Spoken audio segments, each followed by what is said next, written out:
Hi everyone, welcome back at Charlotte from At Charlotte's House. This is episode 3 of my Flip House series, and today I'm tackling wallpaper. Stay tuned.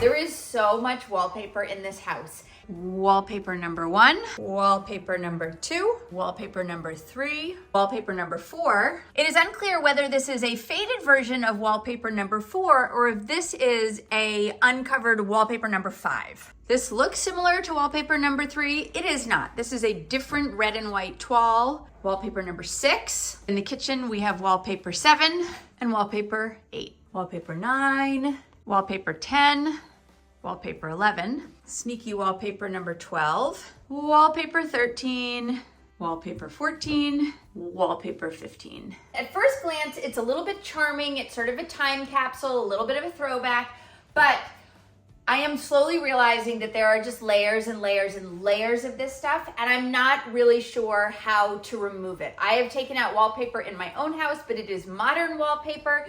This feels to be very old. It is not coming off the way I'm used to, so I'm gonna try a couple of techniques and see what is gonna work best in here, and I will share everything I learned with you all today. I am starting with the living room and the foyer in the Flip House, and I have learned that there's a few different things going on. The living room has one layer of wallpaper that has been painted over, and then underneath it, there's a second sub-layer. I started by just scraping off the paint layer. I have something that will make this a lot easier, so just keep watching for that. For the foyer, I had to remove this old doorbell chime. It is so cool. I am definitely going to keep it, but I want to remove the wallpaper that is there underneath it. The paper in the foyer, that actually is more modern. It's coming off more the way I'm used to. Essentially, I can peel off the top layer, and then it's exposing the paper layer underneath, and that is much easier to handle. I think I'm gonna wallpaper the foyer again when I'm finished with something a little more contemporary, so I don't need to clean and prep this wall quite the same way I do the other places in the house, but I still need to get rid of the paper that is up there. Great news, my dumpster finally arrived, which means I can unload all of the lumber that has been stored in the dining room, and that means I can begin to tackle the wallpaper in there also. As I'm moving through the house, I'm trying to take down things as I go. One of the things that was on the stairway wall was a second set of railings. The previous homeowners were a little bit older, so they needed this support. For code, I obviously don't need to have railings on either side of the stairs, so I am removing these so I can get to the wallpaper below. Every time I pull something off the walls, it just makes the space feel bigger and more open, and I'm one tiny little step closer to the full makeover. In order to get to the rest of the foyer, I removed the foyer mirror, and you guys have to check this out. So this mirror weighed, I don't know, 10 pounds. You can see it's not heavy at all. And they use this giant toggle bolt to hold it in place. I also pulled away the radiator cover, down any other random little trim pieces as I go. I asked my followers on Instagram what their number 1 tip was for removing wallpaper in case they had some. And the thing that I heard the most was to use a steamer. I have a steamer and I had used it before and it wasn't my favorite, so I was hesitant to try it in here. But let me tell you, it has been a game changer. It definitely helped remove that painted over wallpaper so much faster. I should have listened. I want you to notice that once I started working with the steamer, I was able to hold the steam head against the wall and you just move it around. You can only work in probably 12 to 24 inch sections. Once things cool down, you can't get your scraper underneath the paint as well. You can see that once I used the steamer, it really made it a lot easier for me to go through with my scraper. Now, as I have been doing this and sharing it to social media, I've had a lot of people question why I'm using such a small, dinky scraper. The larger scrapers that I have just weren't cutting it. They weren't getting through the paper as easily. And this small 5-in-1 tool is really working like a champ. So for me, it was just easier to stick with the little tool that was working. But if you have suggestions for larger scrapers that you love, by all means, leave me a comment and let me know. This is day 3 of wallpaper. And I am fighting the urge not to get discouraged because there is just so much of this. I knew there was a lot of wallpaper, but it's slow going. I have my steamer charging. You can hear it in the background. And today what I'm hoping to do is begin tackling this bottom layer. It's a lot, but we can do hard things. I can do it. There was a point when I was working on this wall when I needed to pull away the trim. Fortunately, when they hung curtains, they really destroyed the wood. If you watched the episode about demo, then you saw what the wall looked like behind the window trim. So I went ahead and removed these. And for a minute, I was terrified that I had opened up a can of worms because there was a big gap next to the window. I reached out to my friend who knows all about historic homes, and he assured me that that is what old windows always look like. There is a pocket for the window weights that were used in older windows to allow them to go up and down. And when they swapped out older windows for newer modern windows, they just left that space in the wall. So here is a peek at what I am doing for the secondary layer of wallpaper. So once I had removed the top layer, I am dealing with something that is much more papery, and so I am spraying it with my pump sprayer. And once that paper has totally saturated with water, you have to let it sit for a minute or two, it scrapes off pretty easily. I will probably go back with a sponge with a little white vinegar and some warm water and just clean up that wall before I go back with some heavy-duty primer and paint, and hopefully this wall will look good as new. Obviously, I have to do some patching and some other repair work, but the heavy-duty lifting of removing the wallpaper is done.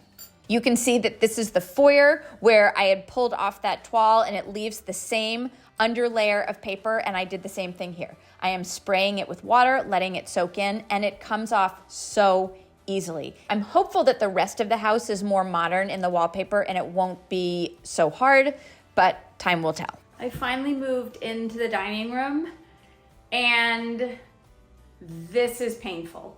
It looks like they put the wallpaper directly onto the raw drywall. So there is no sizing, there is no primer, there's no paint, and it's just coming up so slowly. Nothing is working. Steam is barely working. The water won't penetrate this layer.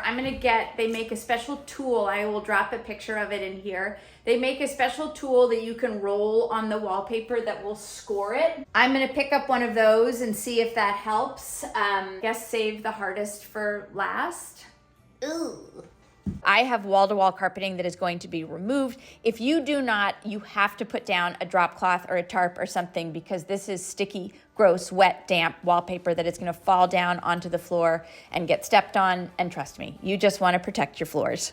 I wanted to show you a couple of the tools that I am using that are making this as easy as possible. You can see that I am wearing a mask. This part of it, when the wallpaper is wet, hasn't been particularly dusty, but there have been other parts when I am scraping off wallpaper that there is quite a bit of dust, and I have no idea what's in that, so you definitely want to wear a mask. This guy right here has been the real MVP. This is a 5-in-1, 7-in-1. There are lots of iterations of this. You can typically get this in the paint section of the hardware store. It has worked the best for me because it has an end to it that is great for scraping, and then having both the flat side and the pointed side has just meant that I can get in where the paper doesn't want to come loose.